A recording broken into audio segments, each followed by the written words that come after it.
రోజు విషాదం ఏంటంటే దేవుని ప్రేమను అపార్థం చేసుకుంటున్నావు ప్రియ సహోదరి సహోదరు. Most often you are confused.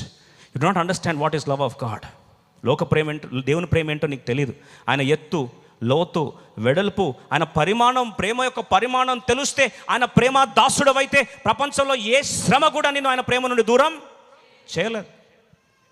ఎందుకంటే ఆయనను ప్రేమించే వారికి ఏమవుతుందండి? సమస్తము, ఇదే రోమా 8లో రాస్తుంది, ఆయన ప్రేమించే వారికి సమస్తము సమకూడి. ఇప్పుడు సమస్తం సమకూడి మేలుకై జరుగుతుందనే దానికి స్ట్రాంగ్ బైండింగ్ ఫ్యాక్టర్ ఏంటంటే నువ్వు దేవుణ్ణి ప్రేమిస్తున్నావు. అది క్రీస్తు ప్రేమ సమస్తము సమకూడి మేలుకై మార్చుతున్నది అనే సత్యం తెలిసిన వ్యక్తికి ప్రపంచంలో ఏ శ్రమ వచ్చినా, ఏ హింస వచ్చినా, ఏ ఉపద్రవం వచ్చినా, ఏ కరువు వచ్చినా సరే ఏది కూడా క్రీస్తు ప్రేమ నుండి దూరం చేయలేదు. ఆ సత్యం తెలిసిన మన జీవితాల్లో క్రీస్తు ప్రేమ నుండి ఏది కూడా నన్ను దూరం చేయలేదని నిజముగా గుర్తిస్తే ఈ శ్రమలన్నిటికీ ఒక చిన్న పదాన్ని 18వ వచనంలో దేవుడు రాస్తున్నాడు. రోమా 8:18, 8:18. రోమా 8:18 కలిసి చదువుదామా? మన ఎడల ప్రత్యక్షము కాబో మహిమ ఎదుట ఇప్పటి కాలపు శ్రమలు తగినవి కావని. ఇప్పుడు క్రీస్తు ప్రేమ నీ పక్షం ఉన్నప్పుడు ఇవన్నిటి కలిపి ఒక సింగిల్ లైన్ ఏమని రాస్తుందంటే ఇప్పటి కాలపు శ్రమలు, ఇప్పటి కాలపు శ్రమలు. ఈరోజు నీ బాధలు ఏవైనా సరే ఈ లిస్టులో వేసాయి. ఇప్పటి కాలపు శ్రమలు ఏమున్నా సరే క్రీస్తు ప్రేమ నుండి ఏది కూడా దూరం. ఎందుకంటే క్రీస్తుని ప్రేమించిన వారు, క్రీస్తు ప్రేమను అనుభవించిన వారు, క్రీస్తుని ప్రతిస్పందనగా ప్రేమించిన వారి కొరకు బైబిల్ రాస్తుంది. ఆయనను ప్రేమించి వారి కొరకు ఆయన దాచి ఉంచిన మేలు ఎంత గొప్పదో కంటికి కనబడలేదు, చెవికి వినబడలేదు, హృదయమునకు ఇంకా గోచరము కాలే, సమస్తము సమకూడి. ఆ ప్రేమ బంధంలో నేను భద్రపరచబడి బందీనైపోయానని తెలుసుకున్న దేవుని బిడ్డ, ఆ ప్రేమ దేవుడు మన పక్షం ఉండగా విరోధి. ఇది తెలుసుకోకపోతే ఏమంటావు తెలుసా? ప్రపంచమంతా నాకు వ్యతిరేకంగానే ఉందంట. దేవుని ప్రేమను అనుమానిస్తే నీకు ప్రపంచంలో ప్రతి ఒక్కటి నీకు అగెయిన్స్ట్గా పనిచేస్తున్నట్టే నీకు అనిపిస్తుంది. ఎగ్జాంపుల్ తీసుకుందాం. యాకోబు జీవితంలో యాకోబు పాపం బుర్ర వేడెక్కినంత నాకు తెలిసి ఎవరికి వేడెక్కపోవచ్చు. ఎందుకంటే ఆయన ఆలోచించేంత స్పీడ్గా ఎవరు ఆలోచించలేరండి. మీరు అనొచ్చు, మీరేమైనా మెజర్ చేశారు బ్రదర్ అంటే, నిజంగా మెజర్ చేశాను. ఆయన మెంటల్ కాగ్నిటివ్ స్పీడ్ అనేది ఎంత ఫాస్ట్ అంటే ఇక్కడ రీల్ స్టార్ట్ అయితే అక్కడికి వెళ్ళిపోతుంది. ఎక్కడికి వెళ్ళి చూద్దామా? ఆదికాండం 42వ అధ్యాయం, జెనసిస్ చాప్టర్ 42 వర్స్ 36, 36వ వచనంలో ఇప్పుడు యాకోబు ఎంత ఫాస్ట్గా రీల్ తిరిగిపోయిందో, ఎక్కడ చరిత్ర పాస్ట్ నుంచి ప్రజెంట్ నుంచి ఫ్యూచర్ దాకా మొత్తం స్టోరీని ఒక నిమిషంలో తిరిగేసే టాలెంట్ ఎవరికైనా ఉందంటే ఎవరికి ఉందండి? యాకోబుకు ఉంది. ఆయన తర్వాత మనకే ఉంది. అందరం కలిసి చదువుదాం 36. అప్పుడు వారి తండ్రి అయిన యాకోబు వారిని చూచి, మీరు నన్ను పుత్రహీనునిగా చేయుచున్నారు. యోసేపు లేడు, షిమ్యోను లేడు, మీరు బెన్యామీను కూడా తీసుకొని పోదురు. ఇవన్నీ నాకు ప్రతికూలముగా ఉన్నవి. All these things are against me. English project చేయండి verse. All these things are against me. ఒకళ్ళు యాకోబుని అడిగి, బ్రదర్ ఏమేమి నీకు అగెయిన్స్ట్ ఉన్నాయి? ఆల్ అంటున్నావు, all these things are against me అంటున్నావు, అన్నీ నీకు అగెయిన్స్ట్ ఉన్నాయి అన్నావు, ఏమేమి అగెయిన్స్ట్ ఉన్నాయి? ఇప్పుడు మనల్ని అడిగారు అనుకోండి, వాట్ ఈజ్ అగెయిన్స్ట్ యూ అంటే, brother weather is against us, job is against us, boss is against us, my mother in law is against us, my husband is against us, my daughter is against us, my God servant is. ఇంకా చెప్తా పోతామంటే అన్నీ చెప్తాం. Health బాగాలేదు brother, ఫైనాన్సెసా అస్సలు బాగాలేదు brother, ఉద్యోగాల అంత దయనీయంగా ఉంది బ్రదర్, ప్రమోషన్ రాక 6 సంవత్సరాలు ఓపికతో వెయిట్ చేస్తాం. అసలు ఏముంది బ్రదర్ నా పక్షమున? అన్నీ ఏమున్నాయి? పర్లేదండి, ప్రేయర్ రిక్వెస్ట్ అప్పుడు మళ్ళీ యథార్థంగా చెప్పాలా, అన్నీ నాకు ఎలా ఉన్నాయి? Against me. All these things are against me. ఇప్పుడు యాకోబుని అడిగితే, బ్రదర్ మీకు ఏమేమి అగెయిన్స్ట్ ఉంది అంటే, ఆయన అంటాడు, యాకోబు ఎక్కడ స్టార్ట్ చేశారు తెలుసా అండి స్టోరీ? పాపము రాహేలు కన్నా ముద్దుల కుమారుడైన యోసేపు దగ్గర స్టోరీ స్టార్ట్ చేసి, యోసేపు ముద్దుల కుమారుడికి నేను ప్రతిసారి ఎంతో సంవత్సరంలో ప్రతి బర్త్డేకి బెస్ట్ గిఫ్ట్ ఇచ్చి రంగురంగుల చొక్కా ఇచ్చి కుట్టించి పెడితే, ఆ రోజు ఆ వార్త నా గుండెని ఏం చేసింది? పగలగొట్టేసిందని. యోసేపు యొక్క సహోదరులు ఎంత స్మార్ట్ అంటే, తమ్ముడిని ఏం చేశారు? అమ్మేశారండి. అమ్మేసిన తర్వాత ఇప్పుడు నాన్నకు వార్త తెలిస్తే చూడండి, కేసులో చూస్తే చాలా పవర్ఫుల్ కేసు ఏం తెలుసా అండి? Missing case. కనపడలేదు అన్నారు అనుకో, కనబడటం లేదంటే ఫస్ట్ లోకల్ పోలీస్ స్టేషన్లో కేసు ఏమవుతుంది? రిజిస్టర్ అవుతుంది, ఇన్వెస్టిగేషన్ స్టార్ట్ అవుతుంది.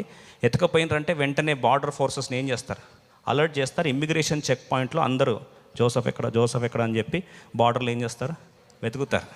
కాబట్టి అన్నలు చాలా స్మార్ట్. మిస్సింగ్ కేసు రిజిస్టర్ అయ్యి కేసు తప్పుదోపడి బార్డర్లో పోయి పట్టేసుకుంటే మా పరువు పోతుందని చెప్పి యోసేపు యొక్క ఆ రంగురంగుల చొక్కాని తీసుకొని దాన్ని ఏం చేశారంటే ఒక మేక పిల్లను వధించి దాంట్లో రక్తంలో ముంచేసి, ఇప్పుడు ముంచిన ఆ రక్తపు మడుగులన్నీ చెట్టు మీద పడితే అది తీసుకొచ్చి తండ్రి దగ్గర తీసుకొచ్చి, అయ్యా ఇది మాకు దొరికింది, ఇది మరి నీ కొడుకు యోసేపుదేనంటావా అని చెప్పి అడిగేసరికి ఇప్పుడు తండ్రి అది తీసుకొని ఫస్ట్ మనం కూడా చేస్తాం కదే, డ్రెస్ తీసుకున్నట్టు బ్రాండ్ చూస్తాం, ఈ బ్రాండ్ నా కొడుకుదే, కలర్స్ అరే నేనే వేయించినాను స్పెషల్గా, కరెక్ట్ కలర్స్ ఏంది మళ్ళీ ఒకసారి చెప్పండి, రక్తం పడింది ఏంటి, అంతవరకు సంతోషంగా ఉన్నాడు.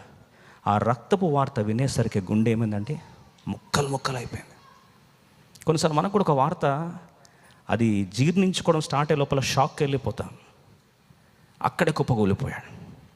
ఆ రోజు కన్నీరు స్టార్ట్ అయింది, ఆ రోజు ఏడుపు స్టార్ట్ అయింది, ఆ రోజు నా దేవుడు నాకు వ్యతిరేకం అయిపోయాడన్న ఆ యొక్క భయాందోళన వాతావరణము అపార్థం చేసుకోవడం ఆరంభించబడ్డాడు. దేవుని ప్రేమను అర్థం చేసుకోలేకపోయాడు. ప్రభు వాగ్దానం ఇచ్చాడు యాకోబుకి, అయ్యా నిన్ను క్షేమంగా నిన్ను తీసుకొచ్చి తిరిగి నేను చెప్పినది నెరవేర్చుకునే వరకు అయ్యా నేను నిన్ను విడిచిపెట్టను, నిన్ను కాచే దేవుడు నేనే, నా మాట ప్రకారం నువ్వు బయలుదేరావు అని దేవుడు ఇన్ని వందల కొలది వాగ్దానాలు బేతేలు అనుభవంలో ఆ పరలోక ప్రత్యక్షతలో పొందిన ఆ యొక్క యాకోబు ఇప్పుడు వార్త వినేసరికి కుప్పగూలిపోయినాడు.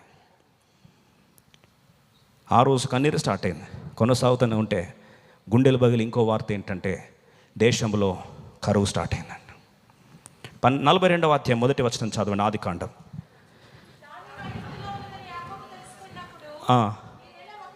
ఇప్పుడు కరువు, కనానులో ఏముంది, కరువు ఉంది అయ్యా అనేసరికి ఉద్యోగాలు పోతున్నాయంట.